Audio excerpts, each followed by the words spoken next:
que nos convoca. 1520, este ciclo que estábamos anunciando, un año emblemático, hace 500 años, yo no hice tanto tiempo, pero hace esos 500 años sucedieron cosas emblemáticas que marcaron, y podríamos decir, el inicio de lo que en muchos aspectos denominamos posteriormente modernidad. Y una de las figuras trascendentales de esos cambios va a ser Martín Lutero. Como yo les decía, se celebró en el 2017, se celebraba el año de las 95 tesis, que se considera como el inicio de este proceso revolucionario que termina en 1520 ya con la ruptura de la cristiandad.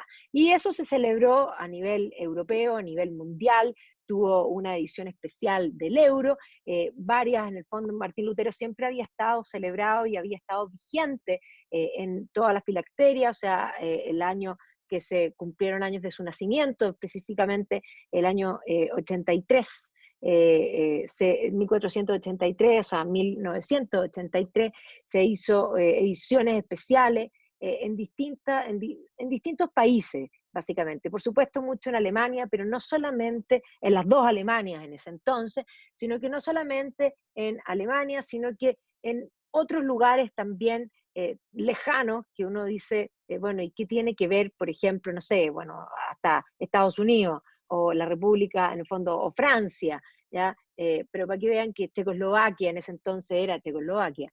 En fin, se celebró por todas partes.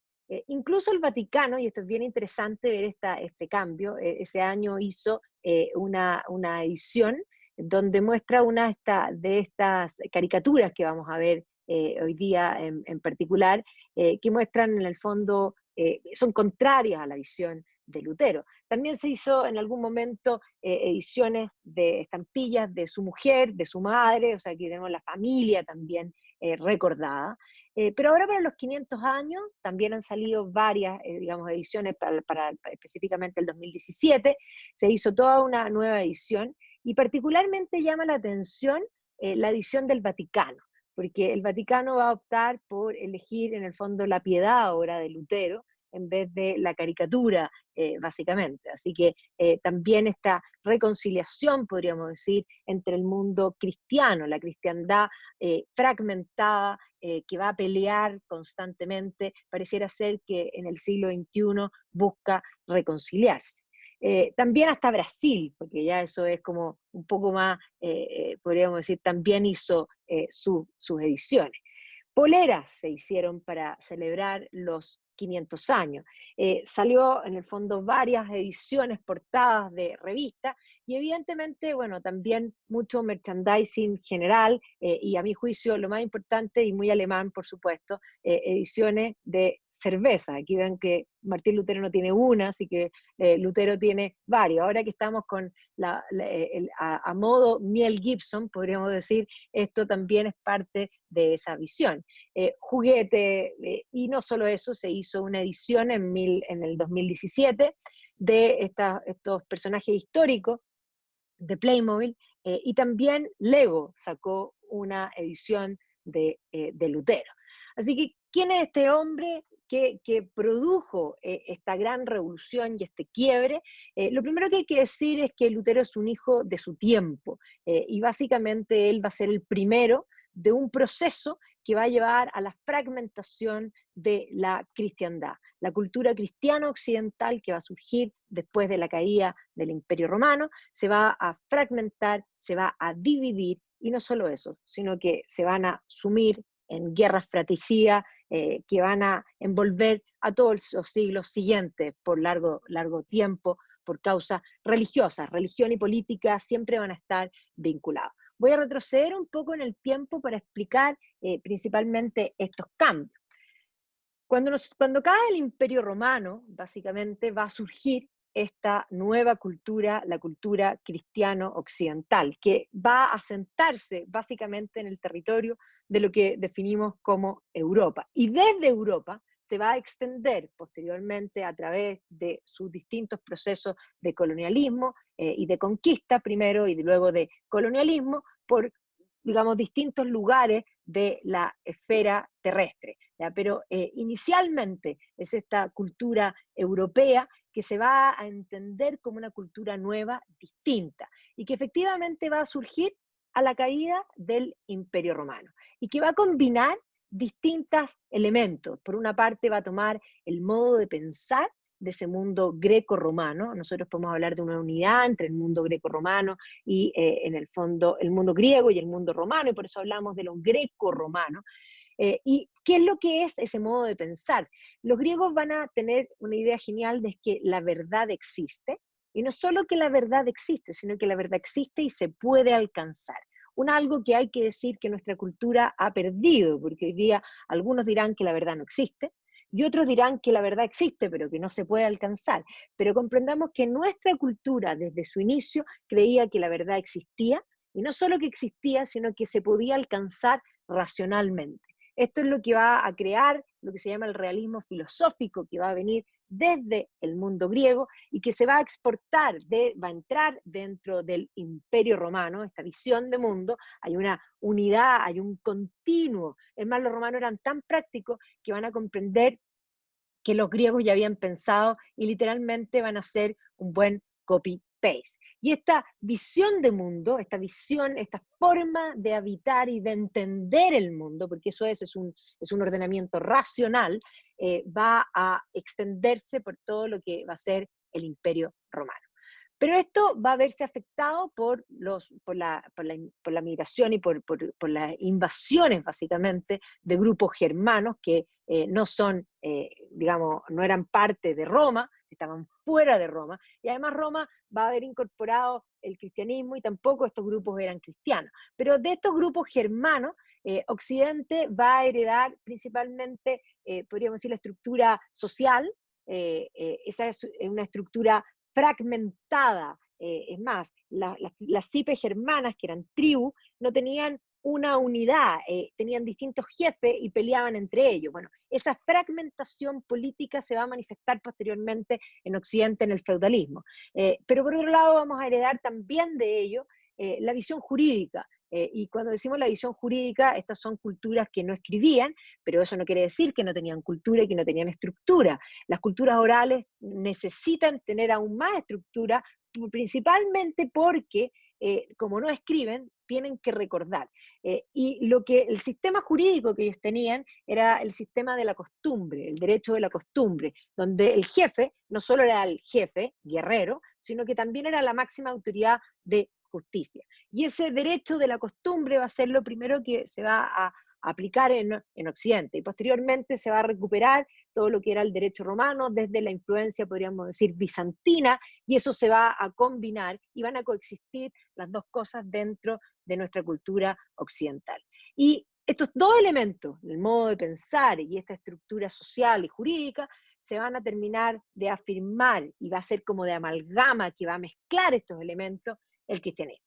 Y efectivamente el cristianismo va a surgir, digamos, desde la figura histórica de Cristo, digamos, de Jesús de Nazaret, y se va a extender a través de sus seguidores, por una parte Pedro en el mundo judío, y por otro lado Pablo de Tarso, que va a dar un cambio cualitativo y cuantitativo y se va a extender por todo el imperio. Y va a entender además que la religión de Cristo no es una religión que está ofrecida simplemente para el mundo judío, porque Cristo era un judío, sus seguidores eran judíos, y básicamente su mensaje se dio en el mundo judío.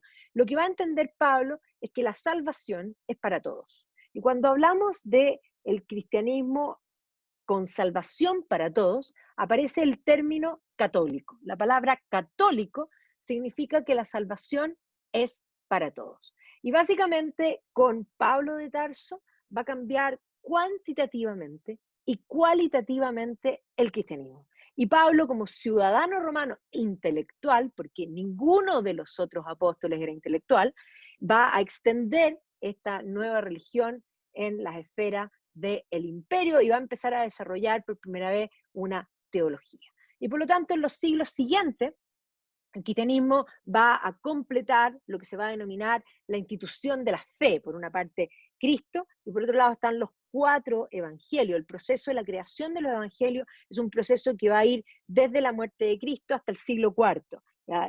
Podríamos decir, el primer gran compendio se da en el siglo segundo, es Ireneo, pero ya en el siglo cuarto aparece Eusebio, que establece cuáles libros están incluidos en lo que se va a llamar el canon, en el fondo lo canónico, lo aceptado, y qué libros van a quedar fuera, que se van a llamar apócrifos o considerados falsos. Entonces, todo este proceso se va a dar durante 4 siglos, pero es un proceso similar si uno mira también el proceso de la constitución del canon de la Torá, del Antiguo Testamento, también es un proceso largo. Bueno, lo mismo va a suceder acá. Entonces, ya podríamos decir, el siglo cuarto, el cristianismo no solamente tiene una visión, una estructura, sino que además tiene sus libros establecidos a través de, digamos, de esto, se crea lo que es básicamente esta institución de la fe. Y es más, va a ser dentro del Imperio Romano, porque los cristianos van a ser ciudadanos romanos, van a ser perseguidos por el imperio, primero en forma parcial, primero en forma literaria, posteriormente en forma parcial, violenta, y luego en forma total, violenta, a finales del imperio. Los peores persecutores van a ser Decio y Diocleciano. Y ya en la época Constantino es el que le va a dar libertad, y no solo eso, sino que los va a llamar a reorganizarse y un poco ¿cómo se llama esto? A ponerse de acuerdo. Porque en un comienzo el cristianismo va a tener herejías dentro, porque el cristianismo inicial va a plantear desde el comienzo de que Cristo es Dios y es hombre, algo que es bastante complejo, porque ser Dios y ser hombre son dos cosas, dos esencias que se repelen, porque ser cuadrado es una cosa y ser círculo es otra. Y si yo pienso en círculos cuadrados, son dos esencias que se repelen. Para ser cuadrado no hay que tener ningún lado, o sea, perdón, para ser cuadrado hay que tener 4 lados y 4 ángulos iguales, iguales. Y para hacer círculo no hay que tener ningún lado ni ningún ángulo, por lo tanto, y hay que tener todos los radios equidistantes, y si no, no se es círculo. Entonces, básicamente, ser Dios y ser hombre son dos cosas que esencialmente se oponen, porque Dios es todopoderoso, ser hombre no es todopoderoso. Dios es infinito, ser hombre, lo más claro de ser hombre, y hoy día lo tenemos súper claro, sobre todo frente a la pandemia, es que somos mortales. Y que por lo tanto somos finitos. Es más, ser Dios es ser omnipresente, omnisciente, y lo que nosotros tenemos claro es que no somos omnipresentes, estamos encerrados en cuarentena y no podemos estar en otra parte y al mismo tiempo, y tampoco somos, podríamos decir, omniscientes de conocer todas las cosas, por Dios que nos gustaría. ¿Ya? Nosotros estamos insertos en el tiempo, uno es círculo y el otro es cuadrado. Entonces, el cristianismo va a pelear contra la herejía durante todo el tiempo, porque algunos van a considerar, bastante simplísticamente, la única manera de resolver los círculos cuadrados, unos van a decir que Cristo es solo Dios, que son los docéticos, y otros van a decir que Cristo es solo hombre, esos son los llamados adopcionistas. Y por lo tanto van a haber pugna y la iglesia va a perseguir a unos y otros porque la iglesia considera teológicamente que Cristo, digamos, que Dios y Cristo en la figura, porque son en el fondo, en el fondo Dios y hombre al mismo tiempo.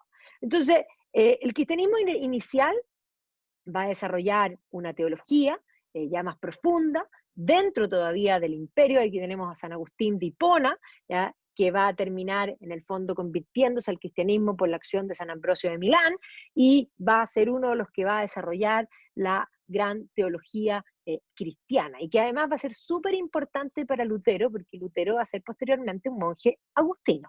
Así que menciono a Agustín porque Agustín además venía de ser un pecador.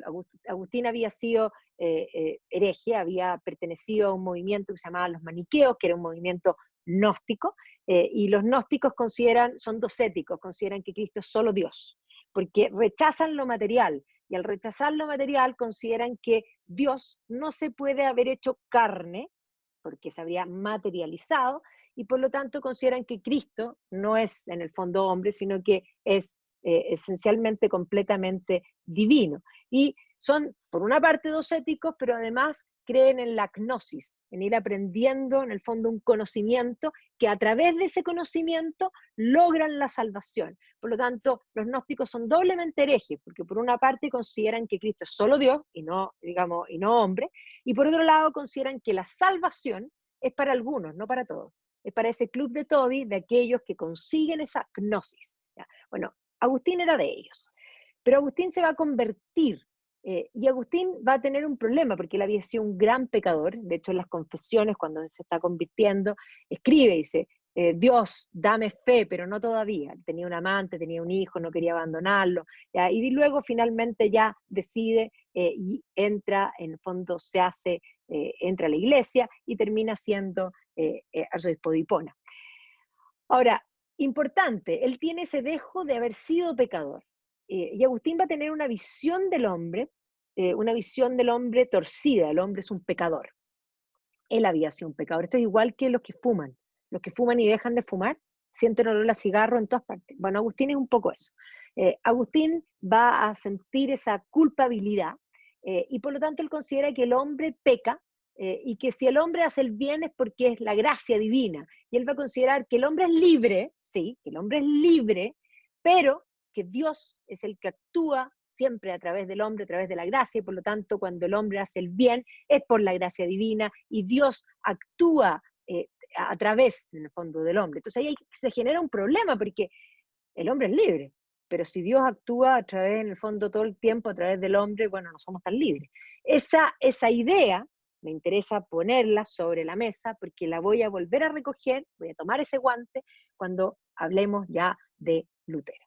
Ahora, este cristianismo dentro del imperio, en el momento en que ya Teodosio establece que la religión oficial del imperio es el cristianismo, o sea, el imperio pagano se convierte en un imperio cristiano, es cuando caen los germanos, y los germanos son paganos.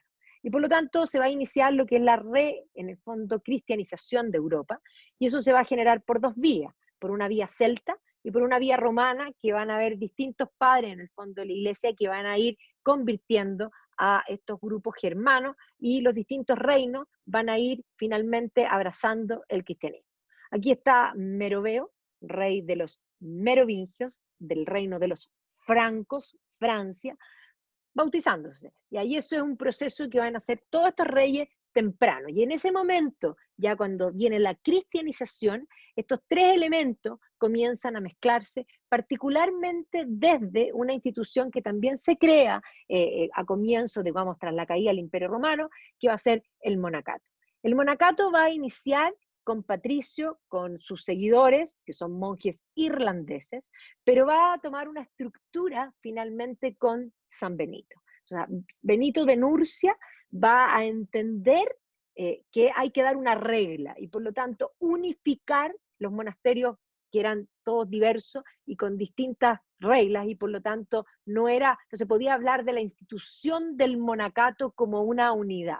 Entonces, el momento en que Benito de Nurcia crea la regla benedictina, surgen estos monasterios que se van a plasmar por todo el continente europeo y que básicamente van a ser los centros de cultura que van a tener y van a compartir conocimientos entre unos y otros y que van a permitir que el saber antiguo se mantenga. Por otro lado, van a recoger la oralidad de ese mundo germano y desde el monasterio y con la visión cristiana van a ir combinando estos elementos. Y no es exagerado decir que Occidente va a nacer y va a salir de los monasterios.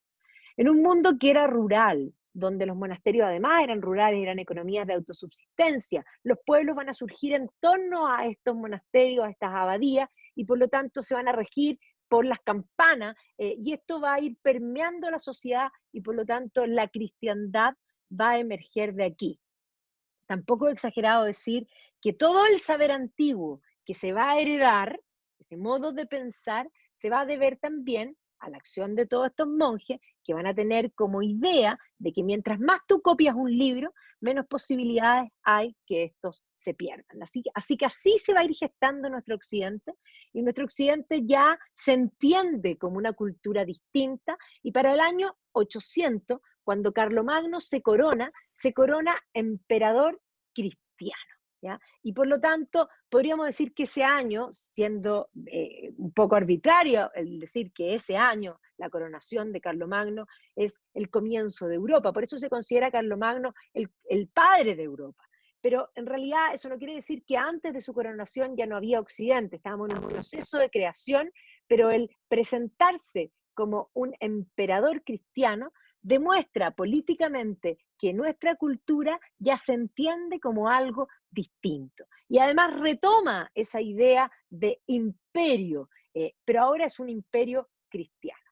Y un imperio cristiano que quiere enseñar la fe, y por lo tanto, desde los monasterios, desde las catedrales, van a empezar a surgir las escuelas catedralicias, que tienen que enseñar esta visión de mundo, ¿ya? Y de las escuelas catedralicias posteriormente van a venir los maestros libres, van a empezar a proliferar, por otra parte, las órdenes religiosas, van a haber reformas dentro de órdenes, por ejemplo, los cistercienses que vemos aquí es una escisión, una reforma de los benedictinos, y van a surgir posteriormente también lo que van a ser las órdenes mendicantes. Ahora, la intelectualidad vamos a pasar de las escuelas catedralicias a los maestros libres y luego a las universidades. Las universidades también son instituciones creadas desde la visión religiosa y con patrocinio de la Iglesia. Y es más, lo que primaba en esta época era la visión de Aristóteles, que es una de las cosas que hay cosas de Aristóteles que se mantienen hasta hoy día y otras que han sido desechadas. Pero Aristóteles pensaba que para dedicarse a la filosofía se requería ocio. Y él entendía el ocio, no como lo entendemos nosotros, no era un all inclusive con una piña colada al sol, no. Ocio para Aristóteles era tiempo libre para pensar. Y Aristóteles consideraba que el hombre casado, las personas casadas, no tenían ocio. Y por lo tanto él consideraba que la actividad intelectual era incompatible con el matrimonio, y no solo con el matrimonio, incompatible con el matrimonio y con el sexo, literalmente. Entonces vamos a ver que toda la intelectualidad va a concebir esa idea de que para ser intelectual hay que ser célibe. Incluso los alumnos universitarios eran célibes. ¿Ya? O sea, un poco eso se abandonó. Pero por otro lado, aprovecho de pasar este dato para que entiendan por qué los intelectuales en su gran mayoría son de izquierda. Por otro lado, Aristóteles creía que el ocio, el tiempo libre para pensar, era lo opuesto al tiempo ocupado. Y el tiempo ocupado se llama negocio. Y por lo tanto, el ocio y el negocio son opuestos. Y por esa razón, los intelectuales siempre denostan a la economía. Y básicamente, por esa razón son ignorantes en economía y por eso mismo son de izquierda. Básicamente esa es la explicación aristotélica de esa situación. Entonces, las universidades van a ser el centro del saber y van a aparecer universidades por toda Europa. Y van a empezar a surgir los grandes maestros, esta idea que van a fundir los elementos, porque del mundo greco-romano heredamos el ideal del sabio, del mundo germano heredamos el ideal del héroe, y del mundo cristiano heredamos el ideal del santo. Entonces esta idea de fundir los ideales va a ser algo propio que se va a dar principalmente en el medioevo. En las universidades son sabios santos. En el mundo secular, y podríamos decir en el mundo de la caballería, son principalmente héroes, que además buscan ese ideal de santidad, héroes cristianos, podríamos decir, ¿ya? Héroes, y de hecho se van a fundir los ideales desde la caballería y la idea del monacato a través, por ejemplo, de las órdenes, digamos, de caballería. Entonces, vamos a ver que de San Alberto Magno, en las universidades va a aparecer la gran figura que va a ser Santo Tomás de Aquino. Entonces, este mundo medieval era un mundo que podríamos decir entendía todo piramidalmente, donde la visión de mundo de la llamada escolástica es que Dios es lo primero, el hombre es lo segundo y el mundo es lo tercero. Y que Dios creó el mundo con pesos y medidas. Ahí está Dios con un compás creando el mundo. Y que nosotros podemos tratar de entender a Dios a través de dos vías, la fe y la razón. Porque Dios, que creó el mundo con pesos y medidas, es un ente racional, posee razón y por lo tanto existe un plan divino. Y nuestra razón humana puede intentar entender a Dios. Y cuando no logra entender a Dios, porque nadie puede entender que Dios sea hombre, que Cristo sea hombre y Dios al mismo tiempo. Eso es inentendible porque las esencias se repelen. Eso no se puede entender. Como tampoco se puede entender digamos, que Dios sea uno, pero que sean tres. Pero son tres, pero es uno. Eso tampoco se puede entender porque también las esencias se repelen. Bueno, en esas cosas que son dogma y que son materia de fe, la fe ilumina a la razón. Entonces tenemos estas dos alas, la fe y la razón. Y durante todo el periodo medieval, estas dos alas iban juntas, eran inseparables. Y como diría San Anselmo de Canterbury, la fe ilumina a la razón. Y no solo eso. Fides quærens intellectum.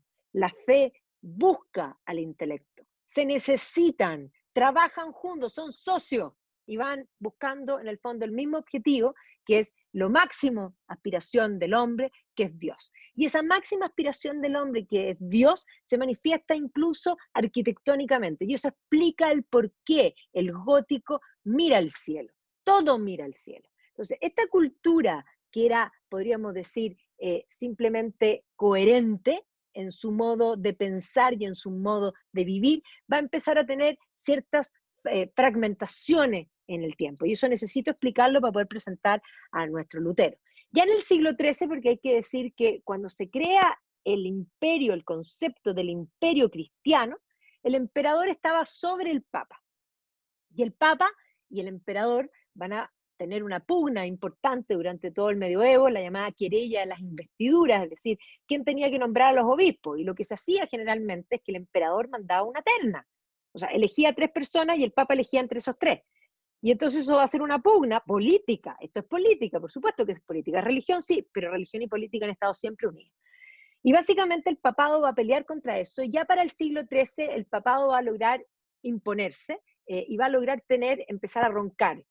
Inocencio III ya es un papa que logra imponerse sobre el poder temporal. Esa idea que comienza a surgir de que el papa es un señor sobre los señores, es un dominus orbi, el señor del mundo, básicamente. Y eso explica posteriormente que los papas podían hacer donaciones pontificias, por ejemplo, de territorio, ¿ya? Entonces, pero esa es una pugna que se va ganando en el tiempo.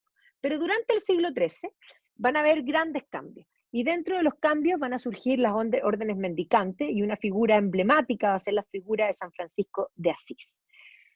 San Francisco de Asís nunca quiso ni buscó formar una orden. Él era hijo de un burgués importante, fue a las cruzadas, volvió bastante complicado después de las cruzadas y decidió abandonar todo, literalmente, abandonar su nombre, incluso hace una escena en la plaza pública y se desviste en la plaza pública como una forma de renuncia a todas las cosas y se va a construir una iglesia que él había escuchado, en el fondo había sentido el llamado que tenía que ir a construir esta iglesia. El padre, pensando que el hijo se había vuelto loco, lo manda a buscar, los amigos lo van a buscar y en vez de buscarlo, los amigos se terminan quedando con él. Y por lo tanto, se le produce a Francisco una comunidad. Francisco es un místico. ¿Y qué es un místico? Un místico es la unión íntima del alma con Dios. Dios le hablaba de modo directo. Y eso explica el por qué Francisco podía hablar con la naturaleza, con los animales, hermano sol, hermana luna, en fin, toda esa, esa visión que lo hace ser una figura, podríamos decir, cercano al mundo, incluso hoy día ecológico, un santo inmensamente amable. Pero además, él decide, cuando forma esta comunidad, él comienza a plantear la idea de que los teólogos son soberbios y que hay que vivir la vida simplemente, vivir la vida como Cristo. Cuando hablamos de órdenes mendicantes, las órdenes mendicantes son órdenes urbanas. Todas las órdenes se sentaban en el campo. ¿Y por qué se sentaban en el campo? Porque ahí trabajaban la tierra y producían una economía de autosubsistencia. Y vivían con esa economía, digamos, pequeña, y que además intercambiaba productos con la comunidad, y por eso habían pueblos en torno a los monasterios. Pero las órdenes mendicantes no viven en el campo y no producen bienes. Básicamente viven en las ciudades y viven de la limosna que le entrega a la gente, ¿ya? Y va a ser Francisco el primero en formar una orden mendicante para ayudar en el fondo a los pobres, y va a tener su misión en el mundo de los más pobres. Más, esto lo va a manifestar también desde el hábito que se van a poner. Cuando la época de Francisco era la época de Inocencio III, este gran papa, este papa que logró ser inmensamente importante, y Francisco va a presentarle que quiere armar esta orden. El papa, imagínense, o sea, los franciscanos estaban trabajando, remodelando esta iglesia, habían tomado estos hábitos que eran sacos, se bañaban tarde, mal y nunca, si es que no nunca, deben haber llegado absolutamente hasta hediondos, literalmente, a la corte vaticana. El Papa no aceptó la fundación de esta orden, pero luego soñó que la iglesia se caía y soñó que era Francisco el que la firmaba. Así que finalmente el Papa va a permitir que se forme la orden de los franciscanos. Ahora, el gran problema es que Francisco al final de su vida, él va a estar con un problema en el fondo, cada vez siente más voces, digamos, del propio Cristo y se va a ir siempre lejos, va a buscar la soledad, va a buscar meditar solo, y por lo tanto lo que va a suceder es que sus seguidores van a quedar bastante botados, y eso es la realidad de lo que va a suceder. De hecho, él va a morir fuera de la orden, con los estigmas, es decir, con las heridas de Cristo, lo que va a dejar en evidencia que efectivamente Dios no solo le hablaba, sino que su santidad va a quedar inmensamente demostrada en su muerte. Pero el gran problema no es Francisco. Francisco no tiene ningún problema. Francisco sí consideraba que los teólogos eran soberbios, pero él no consideraba que había que separar a la fe y la razón, para nada. Pero sus seguidores, que quedaron votados, van a interpretar a Francisco de un modo distinto. Y entonces a la muerte de Francisco, los franciscanos se van a dividir entre los conventuales y los espirituales. Los conventuales van a decir que no, que hay que estudiar la fe y la razón son importantes para llegar a Dios. Y los conventuales van a decir que no hay que estudiar, que los teólogos son soberbios, que solo hay que vivir la vida como Cristo, que lo único que sirve para llegar a Dios es la fe. Y por lo tanto se va a producir en el ambiente una cosa que se va a llamar fideísmo. Fideísmo es solo fe, ¿ya? Sin razón. Se separa, podríamos decir, esta idea de la fe y la razón que estaban unidas, va a producirse esta escisión. Finalmente, en esta pugna van a ganar los conventuales y los franciscanos tienen que ir a la universidad, lo que vuelve a afirmar la idea de que la fe y la razón están juntas. Pero en el ambiente queda la idea de que la fe puede ser suficiente. Les presento a Dan Scotto. Es franciscano, y no es casualidad que sea franciscano. Es un escocés, profesor de la Universidad de Oxford. Y él va a plantear, por la vía teológica, la división de la fe y la razón.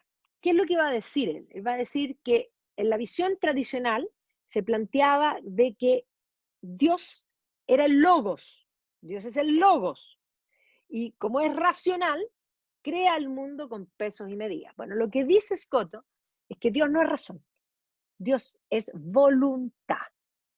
Dios no hace nada porque tenga razones para hacerlo, hace algo porque quiere hacerlo. Y por lo tanto, si Dios no es racional y no es razón, es voluntad, yo no puedo tratar de conocerlo a través de la razón, porque cuando creo conocerlo, Dios podría hacer otra cosa. Y por lo tanto, la razón no sirve para llegar a Dios. Lo único que sirve para llegar a Dios es la fe. Entonces, el voluntarismo de Dan Scotto produce el quiebre entre la fe y la razón por la vía teológica. Les presento a otro personaje, William of Ockham, franciscano, no es casualidad que sea franciscano, profesor de la Universidad de Oxford también, sí. Y él por la vía filosófica va a producir la misma decisión. Bueno, Ockham es el padre de un movimiento que se llama el nominalismo. Tengo que explicar un poco de filosofía, voy a explicarlo lo más fácil posible, porque sin esto no tenemos posibilidad de que haya un Lutero, por eso estoy explicando todas estas cosas. A ver, cuando nosotros pensamos en los griegos se hicieron preguntas. Se preguntaron quién soy, a dónde voy, y se preguntaron qué constituía las cosas. Esa fue la gran pregunta griega. Buscar la verdad, la constitución de las cosas. Y algunos griegos del comienzo dijeron que las cosas estaban constituidas por fuego, otros dijeron que era por agua, otros dijeron que era por aire, ¿ya? Y otros dijeron que era por tierra, los 4 elementos.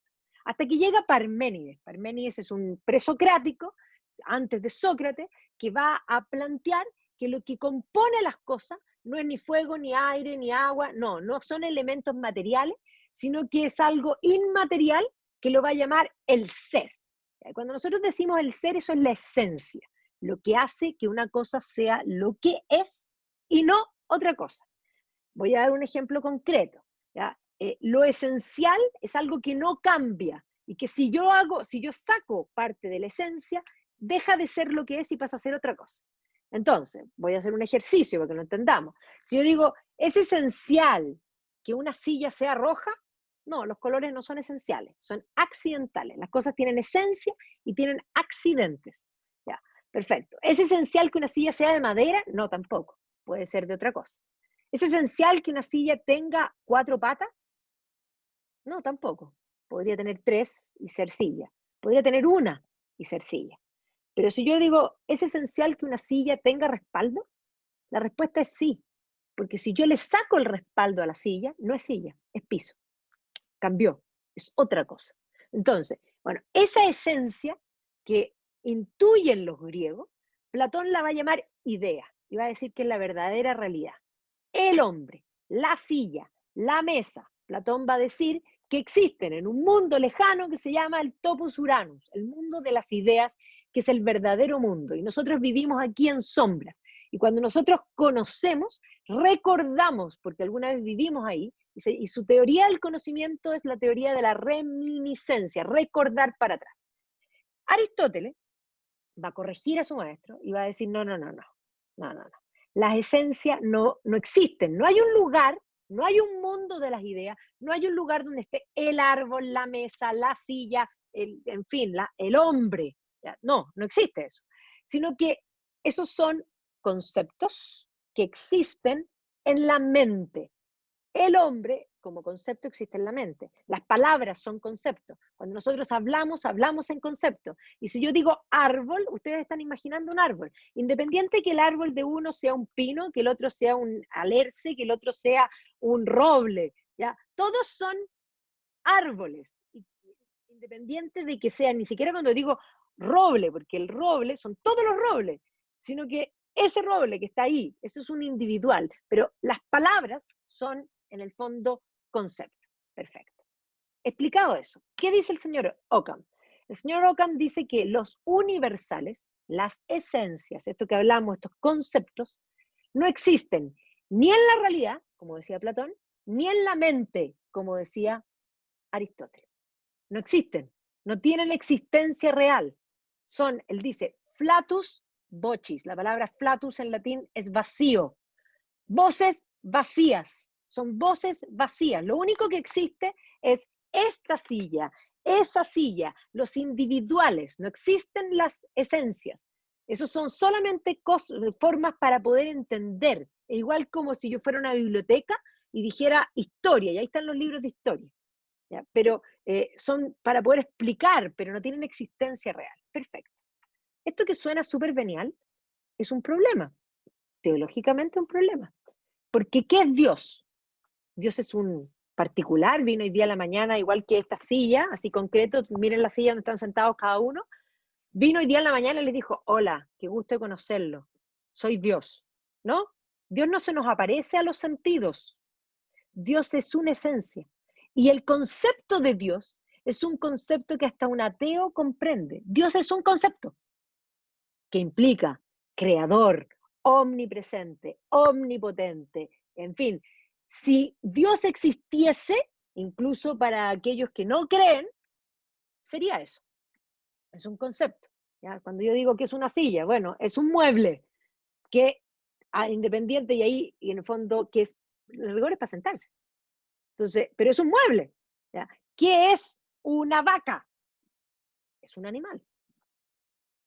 ¿Ya? Y así, en el fondo, esa es la forma racional que tenemos. Pero el problema que plantea Occam, al plantear que los universales no existen, él es creyente, él es un franciscano, él no dice raya para la suma, los universales no existen, los conceptos no existen, Dios es un concepto, raya, Dios no existe. No dice eso.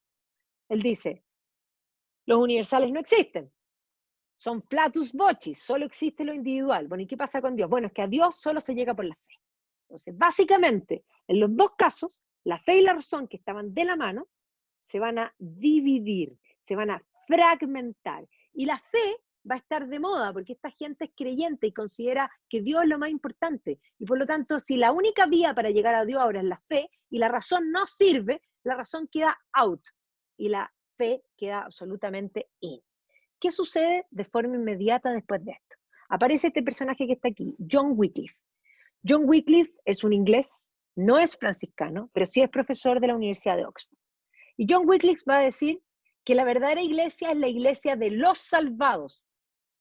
Esa es la idea de predestinación. Nadie sabe quién está salvado. Nadie sabe quién es la verdadera iglesia. Y los que se visten de iglesia podrían no estar salvados. Hay dos ideas aquí importantes. Predestinación y lo segundo, no a la jerarquía eclesiástica.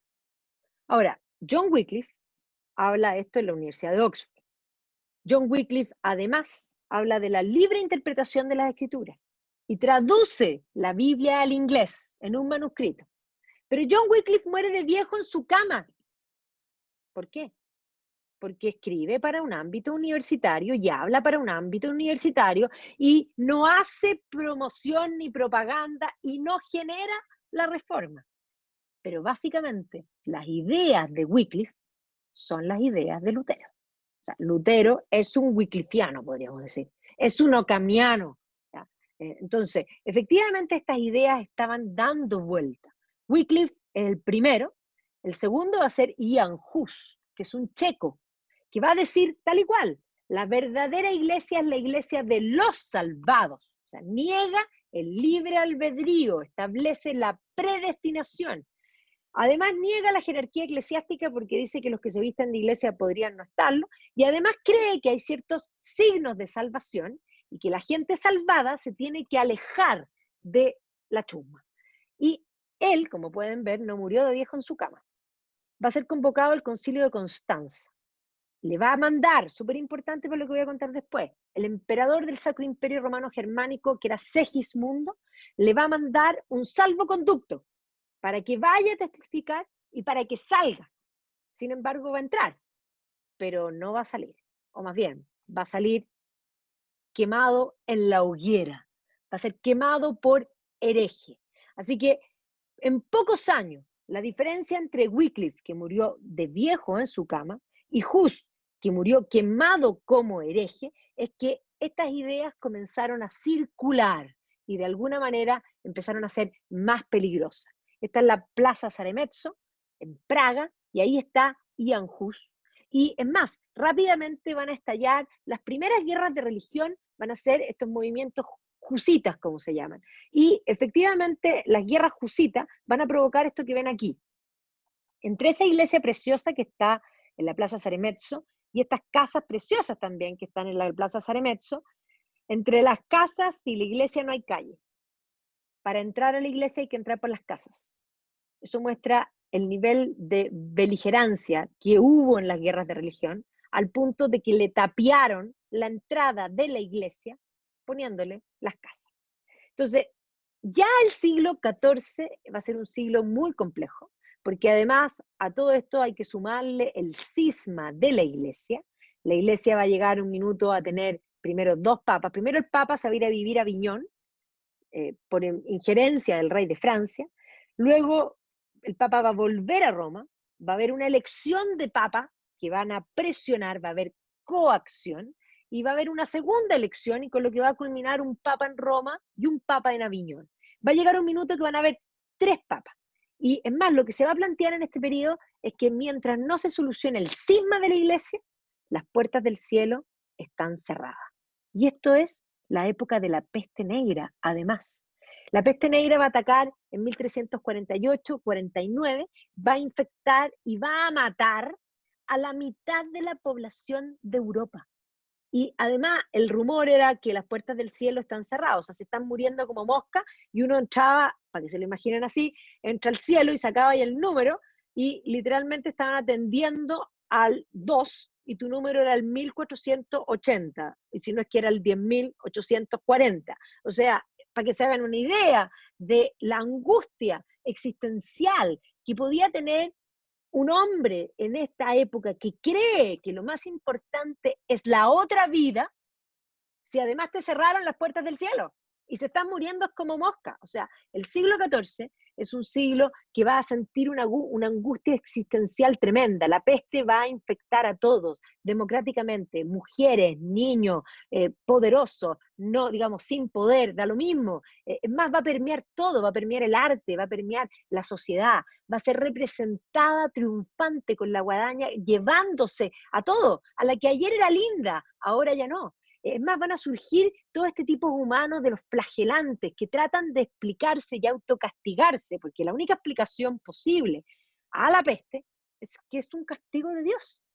Y efectivamente esta peste tremenda va a cambiar la mirada y de alguna manera va a exacerbar estos cambios intelectuales que se venían produciendo durante el siglo. No había cómo enterrar a los muertos. No, digamos, las colas para el juicio final, se las pueden imaginar si a nivel burocrático, tienen que haber sido literalmente en el imaginario de esas personas un horror. Por eso empiezan a contar el tiempo y comienzan a aparecer los relojes astronómicos. Este es el reloj de Praga y esta es la esquina del reloj de Praga. Ahora, lo que sucede post-peste es precisamente un auge económico, porque se muere la mitad de la población y porque se mueren los panaderos, los artesanos, se mueren en el fondo todo. Y como ya no hay panadero, el que hace el pan ahora cobra más por producir pan, suben los salarios reales. Y eso explica el llamado renacimiento, el lujo. Y entendamos que renacimiento y reforma son paralelos, son absolutamente paralelos, son fenómenos paralelos. 1520 vamos a ver ahora a Lutero, pero la próxima semana van a ver a Carlos V, y después vamos a ver a Francisco I, a Enrique VIII, es el momento del descubrimiento de América, es el momento en que Hernando de Magallanes da la vuelta al mundo, que se abre el comercio internacional. Entonces, es el momento del apogeo en el arte en Italia, está viviendo en este momento Miguel Ángel Buonarroti, Leonardo da Vinci, en fin, están compitiendo en todos los aspectos. Entonces, efectivamente, este es un siglo complejo. Ahora, comprendamos que dentro del llamado Renacimiento van a surgir el llamado humanismo, y el humanismo generalmente es interpretado como las letras en el Renacimiento, lo que es una mala interpretación. Porque básicamente el humanismo es una intención por hacer despertar principalmente a la iglesia. Esta gente es creyente y considera que la otra vida es más importante que esta vida.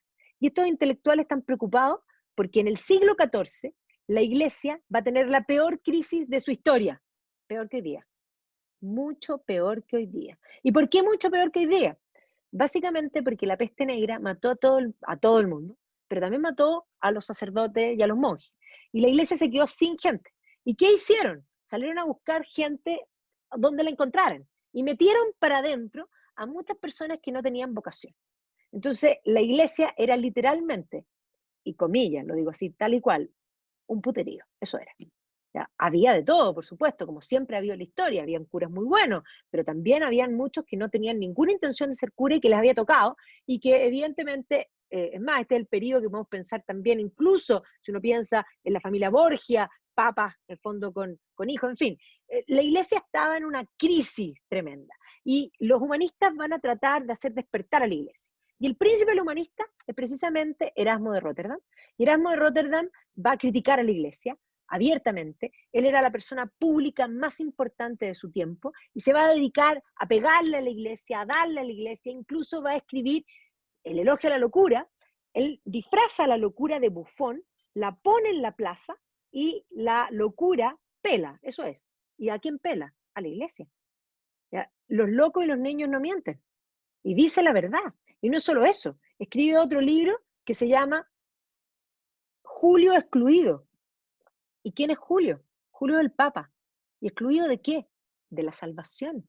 Julio excluido de la salvación. O sea, literalmente habla diciendo que el Papa es, eso es lo que hace Erasmo. Pero ¿qué es lo que quería Erasmo? Erasmo quería que la iglesia despertara, que la iglesia reaccionara, que la iglesia volviese a ser pura como había sido antes. Erasmo además era consejero de reyes, era un hombre que le ofrecieron cargos políticos, era un hombre inmensamente importante, en una época donde ya las cartas comienzan a ser públicas.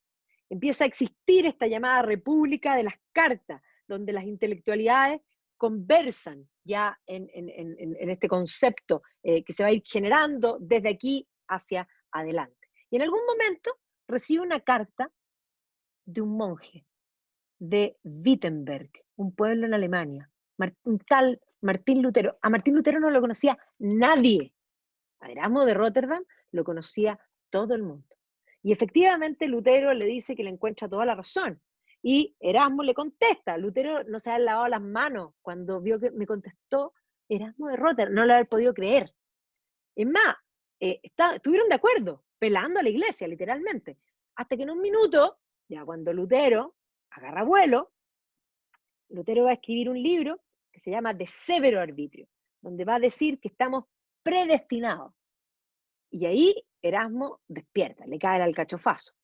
Y escribe un libro que se llama De Libero Arbitrio. Y ahí empiezan a pelear. Y finalmente, Erasmo se va a tener que arrepentir. Erasmo es un hombre muy inteligente, pero fue un imprudente.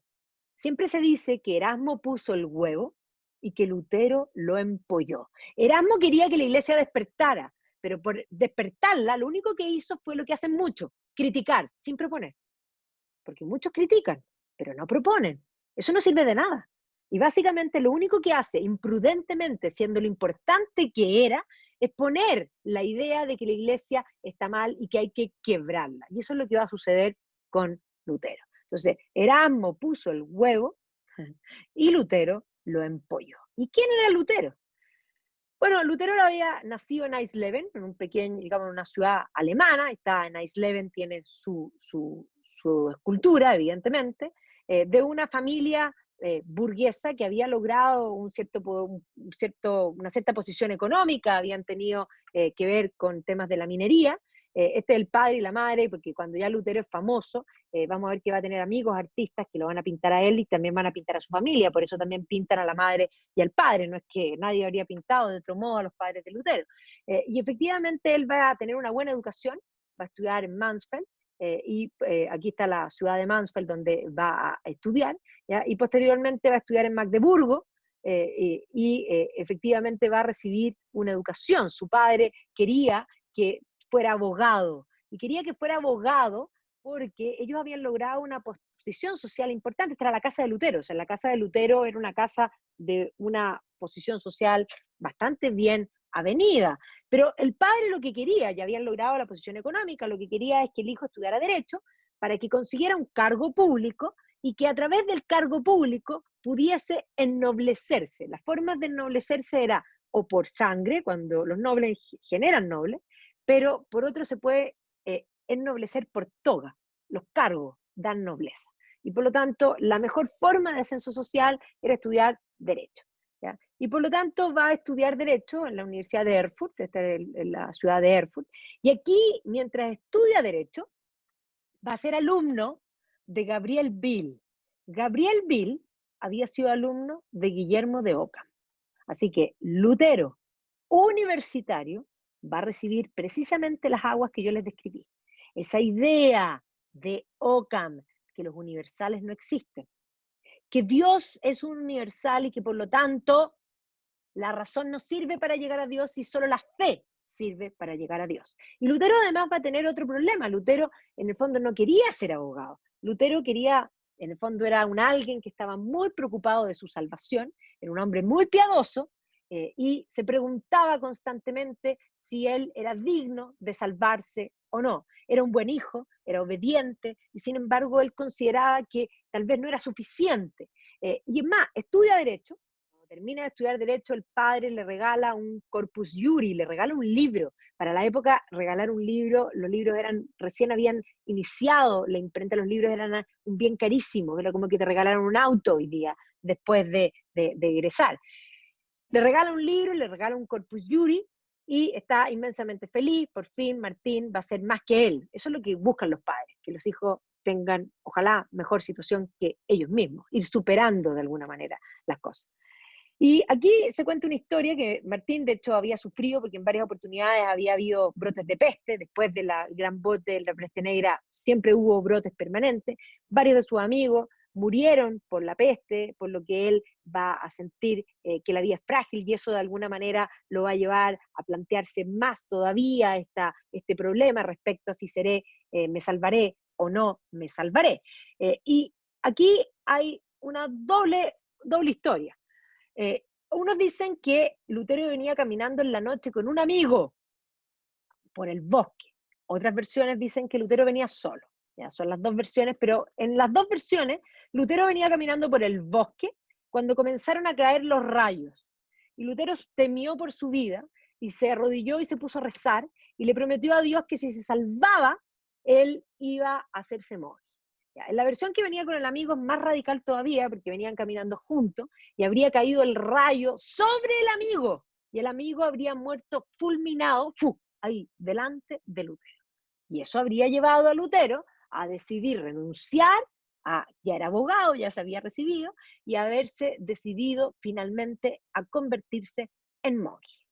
Así que Lutero va a entrar al monje de los agustinos y elige el monasterio de los agustinos porque era un monasterio que ya se había pre-reformado, habían sacado a la gente sin vocación y habrían, digamos, rigidizado la regla. Es más, el propio Lutero dice que en este periodo él solo pasó hambre y frío, ¿ya? O sea, él buscaba pasarlo mal para, de alguna manera, asegurar la salvación de su alma. ¿Ya? Aquí está su celda, donde él rezaba, pero él era un monje ejemplar, pero tenía este drama de seré lo suficientemente bueno para salvarme, seré digno de la salvación, Dios me estará mirando, porque además tenía un problema, él creía desde la universidad que la fe y la razón estaban separadas, y que por lo tanto la fe era lo único que servía, y estaba en la duda si eran las obras, todas estas cosas ya las estaba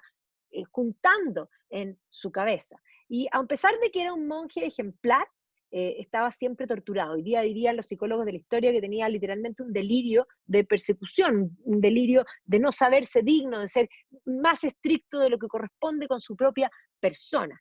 Y el abad, que es Johann von Staupitz, le va a recomendar, y me lo va a recomendar a él porque él era en ese entonces profesor digamos, de ética y enseñaba Aristóteles, así que sabía precisamente la filosofía, le va a recomendar, primero le va a recomendar que vaya lo trasladen a la ciudad de Wittenberg y le va a recomendar que busque refugio en las Sagradas Escrituras. Y por lo tanto, Lutero se va a ir a Wittenberg, que está en lo que era Alemania Oriental.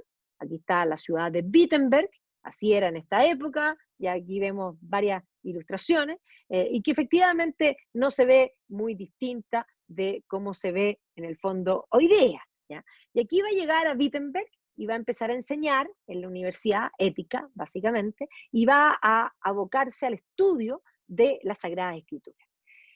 Él ya tenía esta idea preconcebida y por lo tanto cuando se pone a estudiar la Sagrada Escritura, se va a encontrar con una frase en San Pablo que dice que el justo vive de la fe.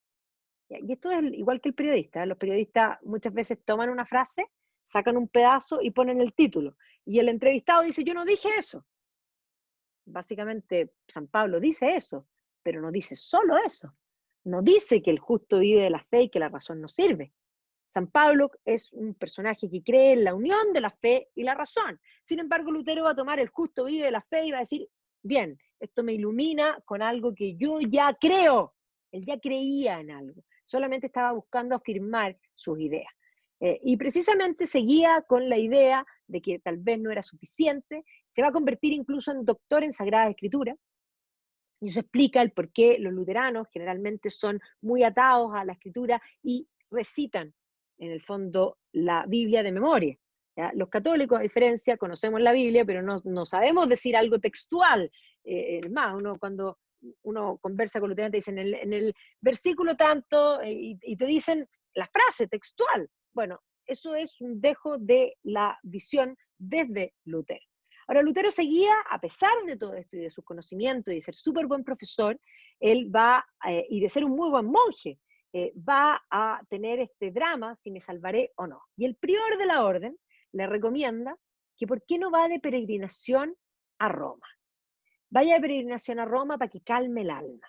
¿Ya? Y ahí va a partir Lutero y va a llegar a una Roma que está gobernada por Julio II. Este es el Julio II que Erasmo de Rotterdam escribió Julio Excluido. Julio II pasó a la historia como el Papa guerrero, era más señor de los estados pontificios que un líder espiritual. Pero además Julio II pasó a la historia porque decidió contratar a Miguel Ángel Buonarroti para que pinte la Capilla Sixtina. ¿Ya? ¿Por qué? Porque la competencia política se había trasladado a las artes. Este es el momento en que pasa del 480 al 580, podríamos decir, en el arte italiano, y Roma pasa a ser uno de los actores, y los papas pasan a ser los grandes mecenas de las artes, y entendiendo que las artes son políticas, eso es. ¿Ya? Entonces, justamente Lutero llega aquí, y Julio II había decidido no solo pintar, en el fondo empezar a pintar la Sixtina, sino que había decidido que la cristiandad no podía tener una basílica de San Pedro que parecía un establo. La verdad es que no era un establo, era una basílica románica que había sido construida por el emperador Constantino y que efectivamente era, en el fondo, románico, un edificio romano, ya, por supuesto, mucho más angosto de lo que es hoy día, digamos, lo que es la nueva basílica, sin esa plaza y esa explanada afuera. Y va a contratar a Bramante. Bramante es parte de los arquitectos, digamos, de este periodo, que había comenzado a efectuar algunos rotondos, este es un rotondo hecho por Bramante, y Bramante va a concebir esta piazza, que además después va a trabajar con Bernini posteriormente, porque esto va a ser un proyecto bastante más largo, eso va a ser posterior a Julio II, pero efectivamente va a proyectar esta plaza y esta vía de la conciliazione que de alguna manera engancha en esta plaza. Y ya venía trabajando con Miguel Ángel Buonarroti, y Miguel Ángel Buonarroti, después de pintar la Sixtina, va a concebir este proyecto, que es la Basílica de San Pedro, y además va a ser Miguel Ángel el que proyecta la cúpula, y la cúpula es símbolo del poder. Florencia tenía una cúpula, Roma también quería una cúpula, ¿ya? Así que esto era política, todo esto era política. Y así van a hacer este proyecto, que además se le van a agregar las columnatas de Bernini y las estatuas que le ponen arriba. En el proyecto original no tenía las estatuas, y evidentemente va a surgir esto. Esto es San Pedro hoy día, esta es la cúpula de Miguel Ángel, que él la proyecta, pero no la hacen sus discípulos, pero estaban en esto, estaban juntando dinero para hacer esto.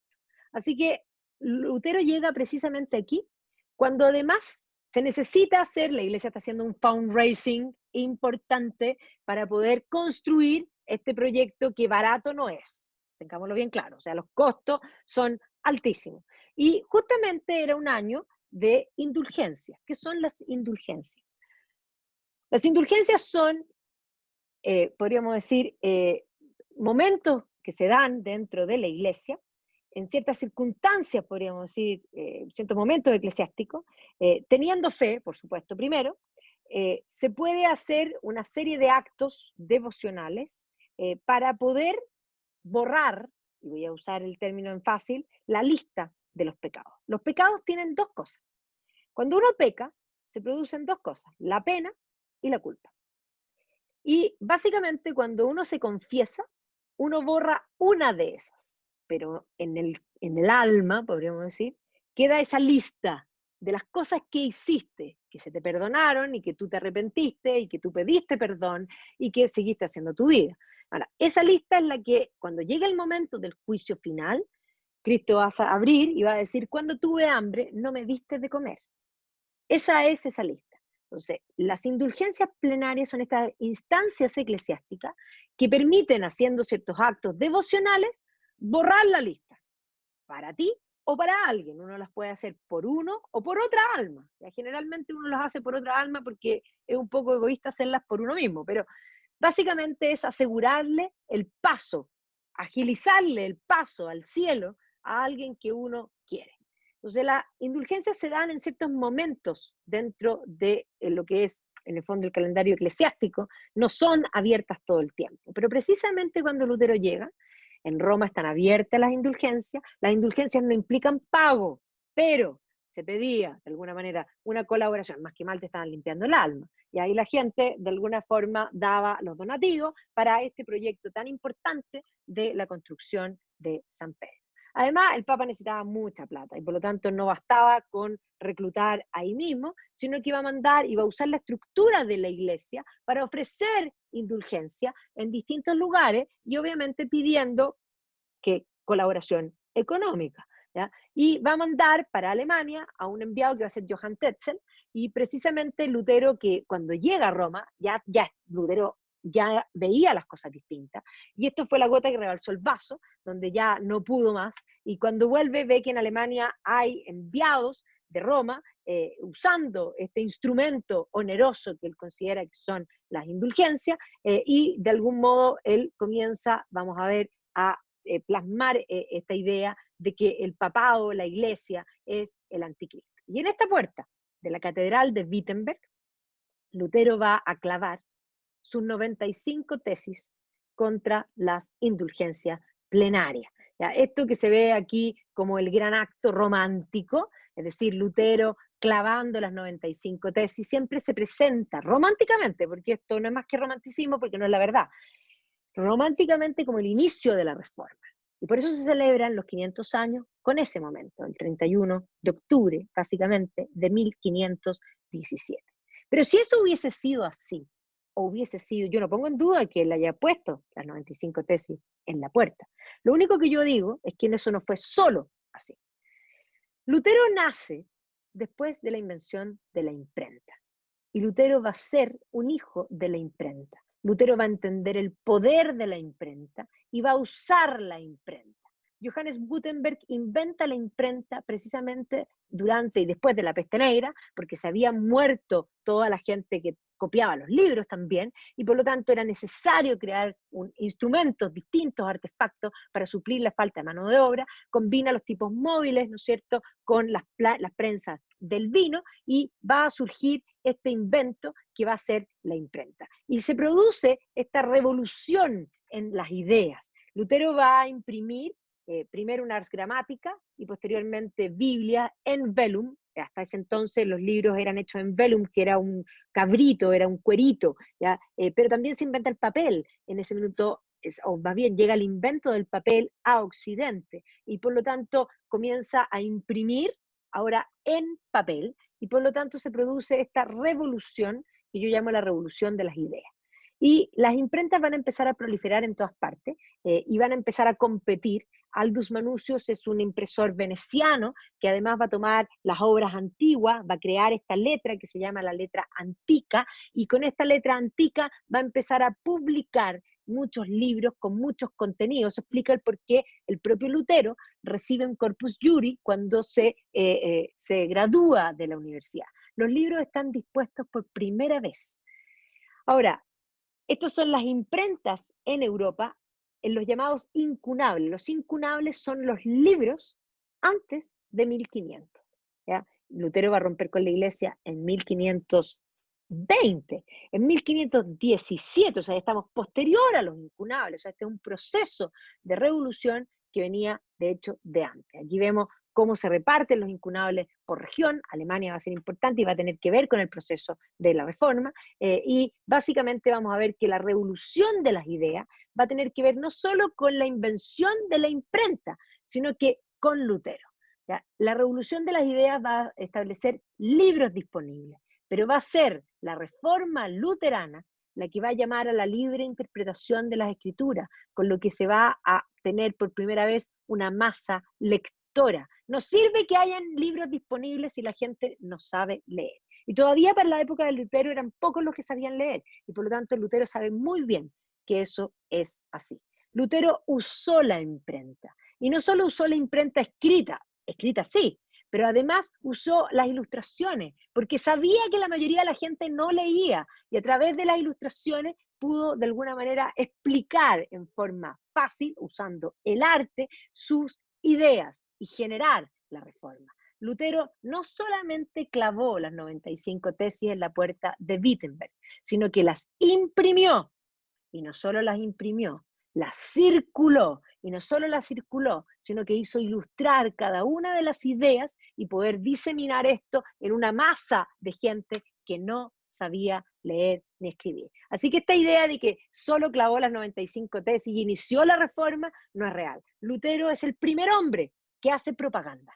Eso es, propaganda. Y es más, el papado no lo toma en cuenta. El papa cambia, asume León X. León X escucha de este monje, pero no lo toma mayormente en cuenta. Piensen que él se escribía ya con Erasmo. Erasmo tampoco le dio importancia. Básicamente, volviendo al concepto de los intelectuales que separan el ocio y el negocio y que no les gusta la economía, la otra gran característica de los intelectuales es que siempre se sienten superiores. Y por lo tanto, como se sienten superiores hablando desde lo alto y en difícil, nunca miran y miran en menos para abajo, en el fondo, a los que no son como ellos. Entonces, básicamente Erasmo le escribió a Lutero, pero no lo tomó en consideración. ¿Quién era Lutero? Un monje agustino de un pueblo chico en Alemania. ¿Qué importa Lutero? No tiene poder político, no tiene ningún poder económico, no está en ninguna universidad, no importa nada. Entonces, Lutero mientras tanto escribía, pero no solo escribía, publicaba, imprimía, circulaba. Lutero escribe muchísimo y publica muchísimo, ilustra cada una de las cosas, y aquí vamos a ver cómo la política se combina, ¿ya? Aquí vamos a ver que aparece Lutero, y aquí aparece el duque, digamos, el señor de Sajonia, básicamente Federico II de Sajonia, y aparece Lutero al lado, y Cristo, en el fondo nosotros somos los verdaderos cristianos, ¿ya? Y publica y imprime. Y aquí también hay un personaje importante, aparte, digamos, del duque de Sajonia, que obviamente va a ser importante porque lo va a financiar, porque de alguna parte tenía que sacar las lucas, ya, de ahí venían las lucas. Pero además va a conocer a Lucas Cranach. Lucas Cranach es uno de los artistas más importantes de este periodo, del llamado Renacimiento alemán, que coincide con la Reforma. Los principales artistas alemanes son, por una parte, Lucas Cranach, el viejo, como se denomina, y por otro lado Albrecht Durero, ya son los dos más importantes. ¿Ya? Cranach era vecino y amigo de Lutero en Wittenberg, y por lo tanto va a ser él, además Cranach era el artista que era financiado por el duque de Sajonia, por lo tanto ahí se hace ese link, y por lo tanto Cranach va a ser esencial para la Reforma. Principalmente porque él va a generar el arte de la llamada, digamos, de la llamada reforma, el arte que va a permitir la reforma. Cranach era un hombre tremendamente piadoso, estos son algunos de los altares hechos por Cranach, que son una belleza, y era el pintor oficial de Federico, el duque de Sajonia, aquí está el duque de Sajonia, y es más, lo va a vincular y va a sorprenderse con Lutero, y aquí pinta al duque de Sajonia, y aquí pinta a Lutero, y por lo tanto son el círculo de, podríamos decir, los iluminados. Y es más, aquí vamos a ver que pone a Cristo, o sea, Dios, digamos la Trinidad, Padre, Hijo, Espíritu Santo, bautizándose, el concepto aquí, la iglesia, digamos así, y aquí tenemos a Lutero, hincado, y al duque de Sajonia, hincado. Esto es política, esto es pura política. Y es más, Cranach, que aquí está él, este es un retrato de él, y después hay unos retratos de Cranach hechos por el propio Durero, va a ser el que hace la mayoría de los retratos de Lutero. Entonces lo pinta en distintas etapas de su vida. ¿Ya? Cranach es de alguna forma este renacimiento brazo político, sí, político de la Reforma. Y va a pintar a Lutero en sus distintas etapas, incluso hasta el final, o sea, cuando muere, lo va a pintar en su lecho de muerte. Cranach va a pintar a los padres de Lutero, Cranach va a pintar a la que va a ser la mujer de Lutero. Toda esa gente nos llegó a nosotros porque tenía pintor, porque aquí no había fotografía ni nada de eso. Pero miren en este altar, o sea, está a los pies de la cruz. Además, a los pies de la cruz, ¿no es cierto? Aquí tenemos en el fondo Cristo resucitado, aquí está el Cordero, ¿ya? Podríamos decir el cielo abierto. ¿Y quiénes están aquí al lado? Mira, aquí está el pintor, básicamente, aquí está Lutero. O sea, nosotros somos los fieles a los pies de la cruz. Ahí estamos, a los pies de la cruz. Lutero con, en el fondo, la Biblia en alemán, porque eso va a ser evidentemente después. O sea, este artista que va a ser parte de la propaganda política de la Reforma, Lutero hablándole a Dios, o sea, a Cristo crucificado. Lutero, esto siempre se muestra esta imagen, pero esta imagen, este cuadro es completo, ¿ya? Y por lo tanto es el intermediario, podríamos decir. ¿Ya? Lutero y aquí vemos cómo esto además no es solamente la pintura, sino que estos son los grabados se van a la imprenta, y de la imprenta circulan. Lutero a los pies de la cruz. Y miren esta intención que va a hacer Lutero, y lo trabajan juntos, por supuesto, el concepto del Cristo y el anticristo. Cristo lleva la cruz y es atacado en el camino de la cruz. El anticristo se pasea con la pompa. El Papa es el anticristo, así lo llaman. Cristo lava los pies. Cristo le besan los pies. Y aquí vemos, Cristo expulsa a los mercaderes del templo.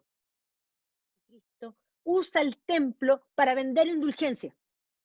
¿Ya? Básicamente es el contraste.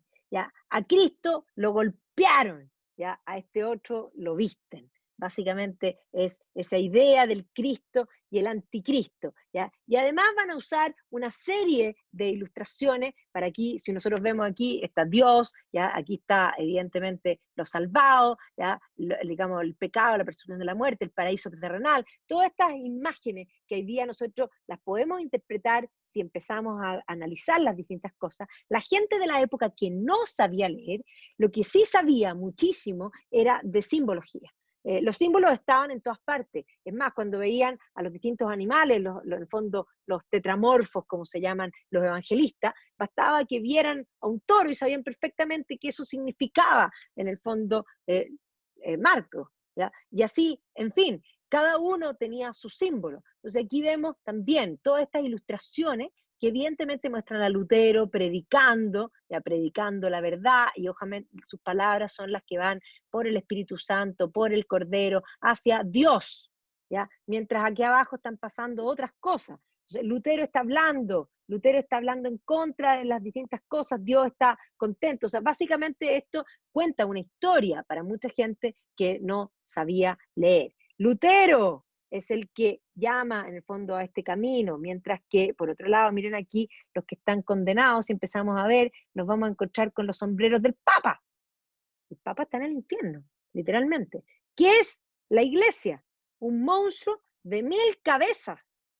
Miren este. Ergo sum Papa. Papa es un monstruo, literalmente. Y además, aquí no es tan reconocible porque le puso una nariz curiosa, pero aquí es reconocible. Tenía las facciones del Papa y le salen los demonios al Papa, literalmente. ¿Ya? Y miren aquí, este es el infierno. Así se representan, los demonios están aquí, y adentro, ¿quién está? Hay campo.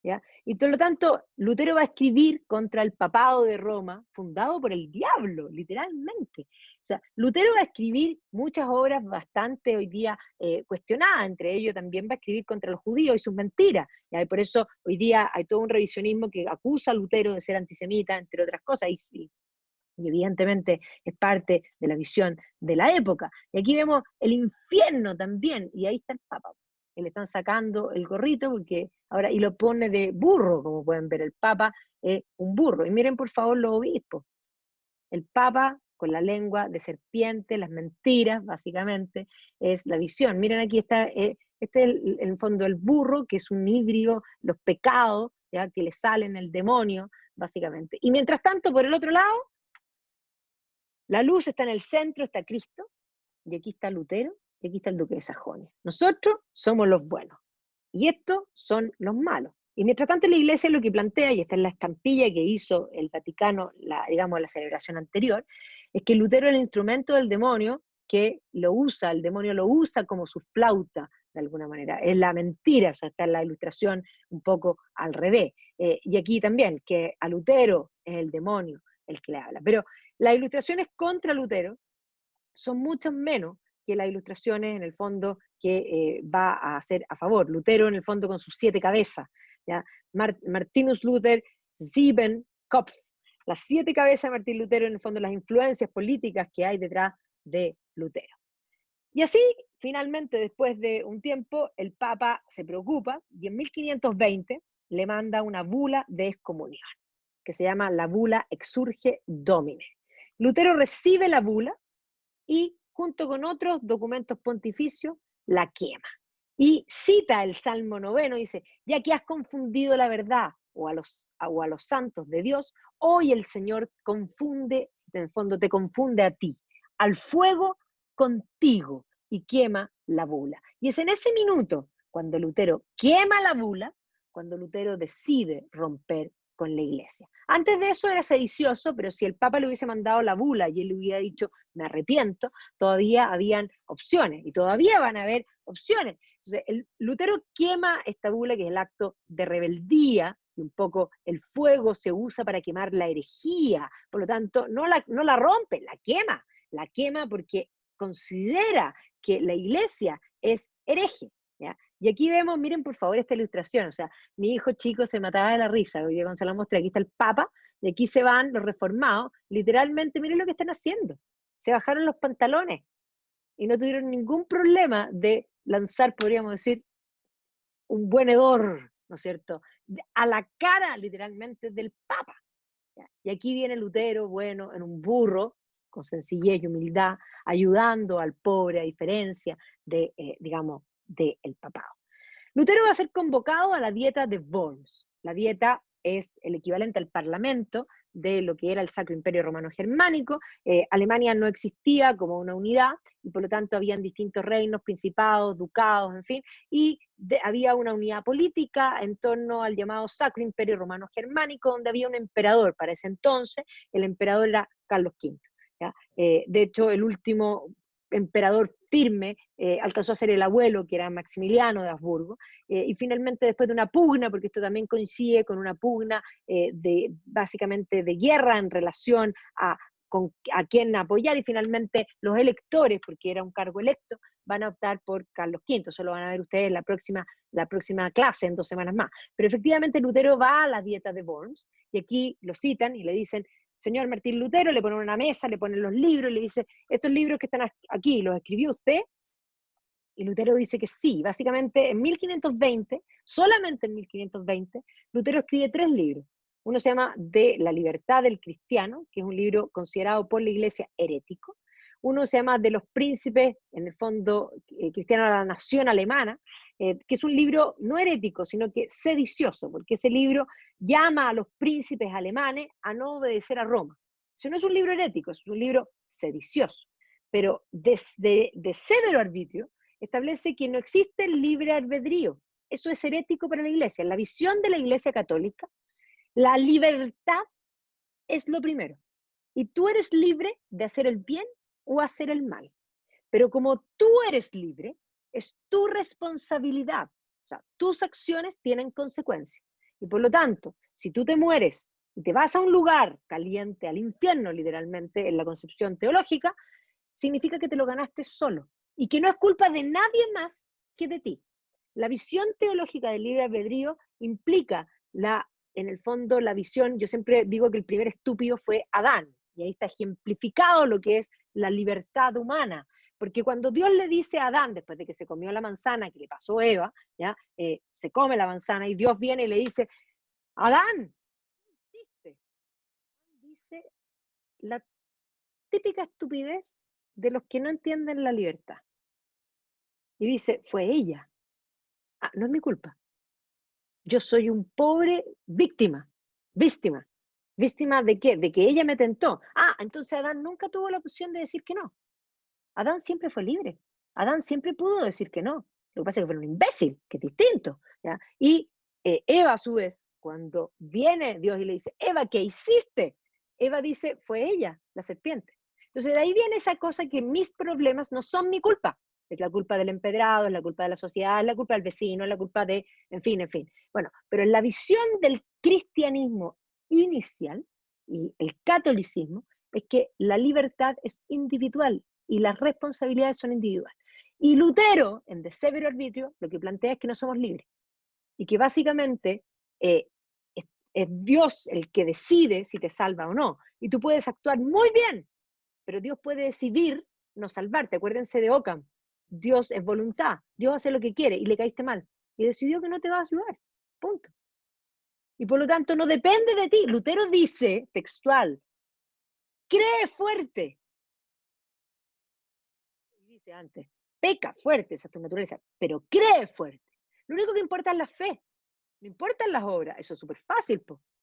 Obvio que es fácil. No. En la visión católica, importan las obras.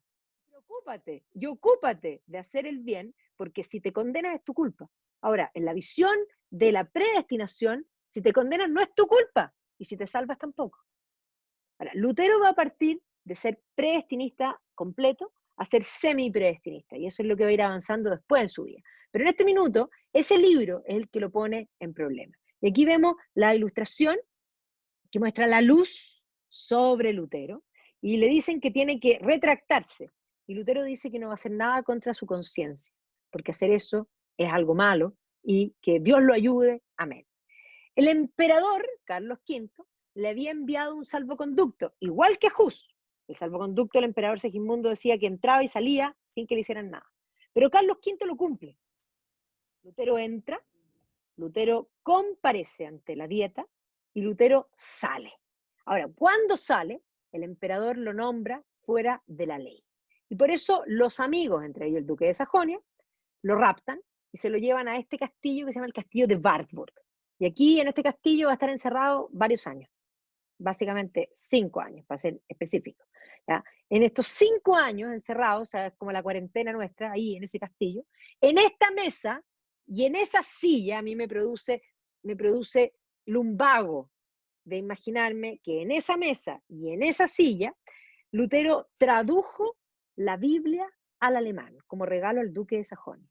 Un trabajo que no es menor. Ahí está la silla, la mesa. Además, Lutero seguía teniendo estos problemas de que, digamos, de seré digno de la salvación, estaré haciéndolo bien, y se le aparecía, según él, el diablo con forma de perro y él le tiraba tinta. ¿Ya? O sea, Lutero tenía un tema de persecución. En algunos momentos el duque de Sajonia organizó algunos encuentros con nobles que se acercaban en el fondo al castillo de Wartburg, pero debe haber estado inmensamente aburrido porque no tenía Zoom, no tenía Netflix, no tenía nada, pero estaba ocupado por lo menos trabajando y escribiendo. Traducir la Biblia al alemán no es menor.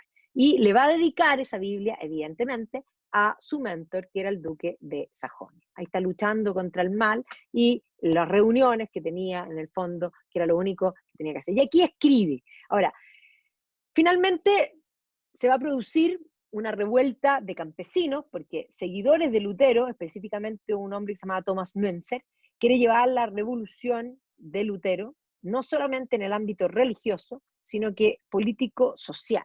Quiere reivindicaciones. Posterior a la peste negra se produjeron muchas revueltas de campesinos que querían cambiar la situación de los campesinos en general. Y por lo tanto, Lutero ve que el país entra en guerra, porque se estalla en 1525 esta rebelión de los campesinos, que los príncipes las van a diezmar y los van a matar literalmente a todos. Y Lutero sale de su exilio pensando que él ahora va a convencer a las turbas de que se ordenen. Pero las revoluciones habían ya tomado su propia dinámica y Lutero ve con mucha pena que se desangran en las guerras de religión.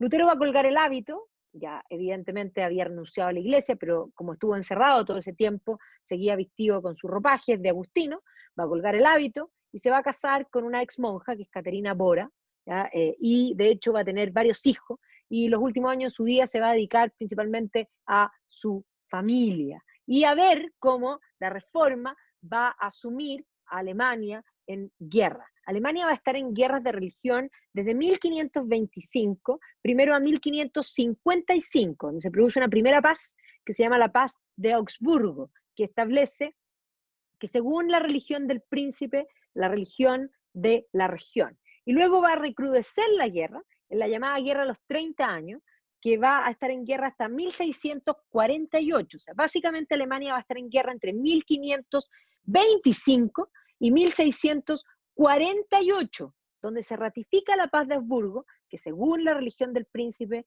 la religión de la región, este llamado cuius regio eius religio. Ahora, Lutero va a ser la primera facción de la reforma. Y inmediatamente tras Lutero, sus propios seguidores, Münster, va a crear otra rama de la reforma, que va a ser el llamado anabaptismo, que va a tener un experimento en una ciudad fronteriza entre Alemania y Holanda, que es esta ciudad de Münster. Aquí está, esta ciudad bonita, donde Matthijs y Van Leyden van a ejecutar esta primera acción. Los anabaptistas no solamente creen que ellos son los salvados, sino que ellos se retiran a vivir separados como comunidades. ¿Ya? Todos los menonitas, todos los Amish, todas estas comunidades cerradas que se alejan y no se mezclan con la gente, son de este tipo. Y que de hecho cuando vengan las guerras de religión, los anabaptistas eran los más fáciles de cazar y los más fáciles de atrapar y los más fáciles de perseguir.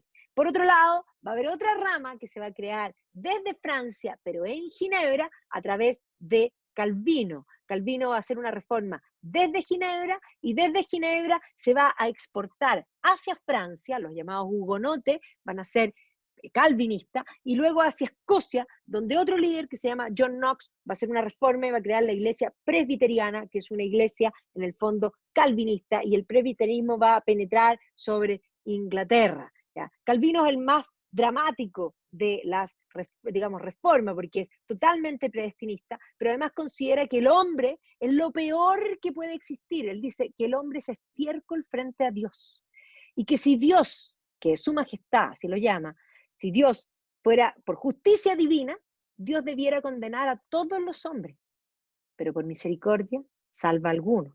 Y Calvino cree que el hombre por naturaleza peca y ofende a Dios.